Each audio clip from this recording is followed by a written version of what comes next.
ಪ್ರಜ್ವಲ್ ರೇವಣ್ಣ ವಿರುದ್ಧ ರಾಹುಲ್ ಗಾಂಧಿ ವಾಗ್ದಾಳಿ ನಡೆಸಿದ್ದಾರೆ.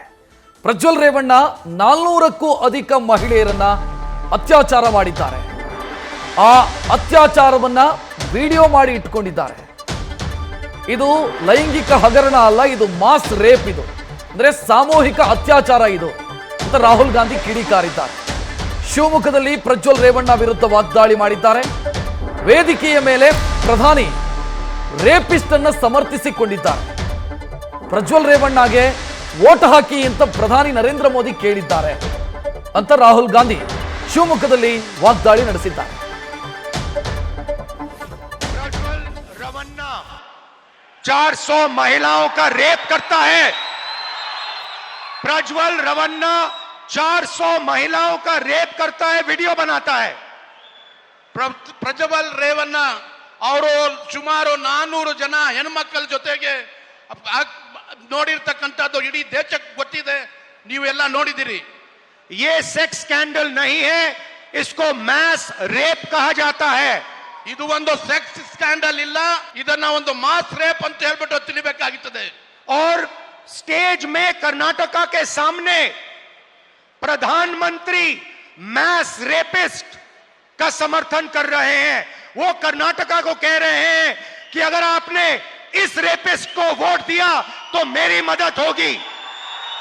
ತಾವೆಲ್ಲ ನೋಡ್ದಂಗೆ ರಾಷ್ಟ್ರದ ಪ್ರಧಾನಮಂತ್ರಿಯವರು ಪ್ರಜ್ವಲ್ ರೇವಣ್ಣನ ಜೊತೆಗೆ ಇಟ್ಕೊಂಡು ಅವ್ರ ಬಗ್ಗೆ ಮತಯಾಚನೆಗಾಗಿ ಬಂದಿದ್ರು. ಅವರು ಪ್ರಜ್ವಲ್ ರೇವಣ್ಣಗೆ ತಾವು ತಮ್ಮ ಮತವನ್ನು ಕೊಟ್ರೆ ನನ್ಗೆ ವೋಟ್ ಮಾಡ್ದಂಗೆ ಆಗ್ತದೆ ಅಂತ ಹೇಳ್ಬಿಟ್ಟು ಘೋಷಣೆಯನ್ನು ಮಾಡಿದ್ರು. और कर्नाटका की हर महिला को मालूम होना चाहिए कि जब प्रधानमंत्री आपसे वोट मांग रहे थे तो उनको मालूम था प्रज्वल रवन्ना ने क्या किया था। ಯಾವಾಗ ನರೇಂದ್ರ ಮೋದಿ ಅವರು ಬಂದು ಪ್ರಜ್ವಲ್ ರೇವಣ್ಣದು ಪ್ರಕಾರ ಮತಯಾಚಿಸ್ಲಿಕ್ಕೆ ಬಂದಿದ್ರು, ಇಡೀ ಸಮಾಜಕ್ಕೆ ಗೊತ್ತಾಗಬೇಕು, ಪ್ರತ್ಯೇಕವಾಗಿ ಮಹಿಳೆಯರಿಗೆ ಗೊತ್ತಾಗಬೇಕು. ಆವಾಗ ಪ್ರಧಾನ ಮಂತ್ರಿಗೆ ಅವ್ರು ಮಾಡಿರ್ತಕ್ಕಂಥ ಕೃತ್ಯ ಗೊತ್ತಿತ್ತು. बीजेपी को हर नेता को मालूम था कि प्रज्वल रवन्ना मैस रेपिस्ट है, तब भी उन्होंने उसका समर्थन दिया और अलायंस किया। ಬಿಜೆಪಿನವ್ರಿಗೆ ಮತ್ತೆ ಬಿಜೆಪಿನವರ ಮುಖಂಡರುಗಳಿಗೆ ಪ್ರತಿಯೊಬ್ಬರಿಗೂ ಗೊತ್ತು ಪ್ರಜ್ವಲ್ ರೇವಣ್ಣ ಒಂದು ಮಾಸ್ ರೇಪಿಸ್ಟ್ ಆಗಿದ್ರು ಸಹ ಆತನಿಗೂ ಮತ್ತೆ ಅವನಿಗೆ ಆತನ ಕ್ಷೇತ್ರದಿಂದ ಕೊಟ್ಟರು. प्रधानमंत्री को हिंदुस्तान की हर महिला से माफी मांगनी चाहिए कि उन्होंने एक मैस रेपिस्ट को अपने स्टेज पर लाकर उसको समर्थन देने की बात की आपसे। ಪ್ರಧಾನಮಂತ್ರಿ ನರೇಂದ್ರ ಮೋದಿ ಅವರಿಗೆ ಇಡೀ ದೇಶಕ್ಕೆ ಇವತ್ತಿನ ದಿವಸ ಅಪಾಲಜಿ ಮಾಡಬೇಕಾಗ್ತದೆ. ಕಾರಣ ಅವ್ರನ್ನ ಪ್ರಜ್ವಲ್ ರೇವಣ್ಣ ಅವ್ರನ್ನ ಜೊತೆಯಲ್ಲಿ ಇಟ್ಕೊಂಡು ಅವ್ರ ಜೊತೆಯಲ್ಲಿ ಒಂದು ವೇದಿಕೆಯಿಂದ ಅವರು ಪ್ರಚಾರವನ್ನು ಮಾಡಿದ್ದಾರೆ. हिंदुस्तान के प्रधानमंत्री ने हिंदुस्तान की हर महिला का अपमान किया है। ರಾಷ್ಟ್ರದ ಪ್ರಧಾನಮಂತ್ರಿಗಳು ಕೇವಲ ಇದು ಹಾಸನ್ ಮಾತ್ರ ಅಲ್ಲ, ಕೇವಲ ಇದು ಕರ್ನಾಟಕ ಮಾತ್ರ ಇಲ್ಲ, ಇಡೀ ರಾಷ್ಟ್ರದಲ್ಲಿ ಇರ್ತಕ್ಕಂಥ ಮಹಿಳೆಯರ ಮಾಡಿದ್ದಾರೆ. और इसके लिए प्रधानमंत्री को, अमित शाह को और बीजेपी के हर नेता को देश की महिलाओं से, माताओं बहनों से हाथ जोड़कर सिर झुकाकर माफी मांगनी चाहिए। ಇಡೀ ರಾಷ್ಟ್ರ ಪ್ರಧಾನಮಂತ್ರಿಯವರು, ರಾಷ್ಟ್ರದ ಗೃಹ ಮಂತ್ರಿ ಅಮಿತ್ ಶಾ ಅವರು ಈ ಒಂದು ಘಟನೆಗಾಗಿ ಇಡೀ ರಾಷ್ಟ್ರದಲ್ಲಿ ಇರ್ತಕ್ಕಂಥ ಎಲ್ಲ ಮಹಿಳೆಯರಿಗೆ ತಲೆಬಾಗಿ ಅವರ ಅಪಾಲಜಿ ಕೇಳಬೇಕಾಗ್ತದೆ. दुनिया के किसी भी लीडर ने ऐसा काम पहले नहीं किया होगा। ಇಡೀ ಜಗತ್ತಲ್ಲಿ ಇವತ್ತಿನ ದಿವಸ ಈ ರೀತಿ ಒಂದು ಘಟನೆ ನಾವು ಯಾವತ್ತೂ ನೋಡಲಿಲ್ಲ, ನೋಡೋದು ಇಲ್ಲ. पूरे दुनिया में ये खबर फैली है कि हिंदुस्तान के प्रधानमंत्री ने मैस रेपिस्ट के लिए वोट मांगा है। ಇಡೀ ಜಗತ್ತಲ್ಲಿ ಇವತ್ತಿನ ದಿವಸ ಚರ್ಚೆ ಆಗ್ತಾ ಇದೆ. ರಾಷ್ಟ್ರದ ಪ್ರಧಾನಮಂತ್ರಿಯವರು ಒಬ್ಬ ಮಾಸ್ ರೇಪಿಸ್ಟ್ ಜೊತೆಗೆ ನಿಂತ್ಕೊಂಡು ಅವನ ಎಲ್ಲಾ ರೀತಿಯ ಸಹಕಾರವನ್ನು ಕೊಟ್ಟು ಮತ ಯಾಚಿಸಲಿಕ್ಕೆ ಅವ್ರ ಕ್ಷೇತ್ರಕ್ಕೆ ಹೋಗಿದ್ದಾರೆ. ये बीजेपी की विचारधारा है।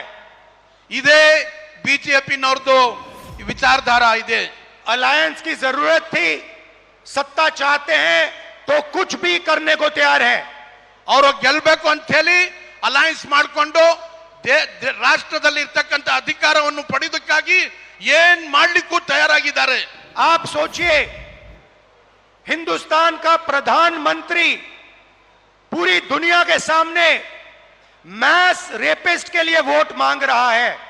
ನೀವು ಯೋಚನೆ ಮಾಡಿ ನೋಡಿ, ರಾಷ್ಟ್ರದ ಪ್ರಧಾನ ಮಂತ್ರಿಗಳು ಇಡೀ ಜಗತ್ ಮುಂದೆ ಒಬ್ಬ ಮಾಸ್ ರೇಪಿಸ್ಟ್ ಗಾಗಿ ಮತ ಯಾಚಿಸಲಿಕ್ಕೆ ಬಂದಿದ್ದಾರೆ.